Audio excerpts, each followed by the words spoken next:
Pemerintah Kota Palembang kembali memperpanjang pemberlakuan pembatasan kegiatan masyarakat atau PPKM hingga 4 Oktober 2021 mendatang. Keputusan itu berdasarkan instruksi Menteri Dalam Negeri atau Mendagri nomor 44 tahun 2021.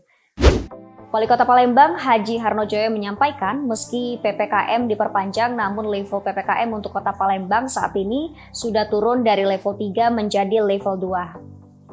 Turunnya level ini juga diikuti dengan sejumlah kelonggaran yakni aturan belajar tatap muka bagi sekolah hingga universitas juga diberi kelonggaran. Sampai kelonggaran kegiatan perekonomian juga dilakukan seperti mal boleh buka lebih lama sampai pukul 21 atau jam 9 malam.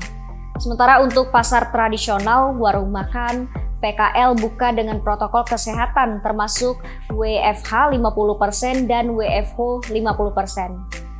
Kebijakan yang disampaikan Wali Kota Palembang Haji Harnojoyo itu pun disambut baik oleh pengelola mal. Senior Commercial and Marketing Manager PIM Ongki Prastianto mengatakan masih menunggu surat resmi dari Pemkot Palembang tersebut terkait aturan baru.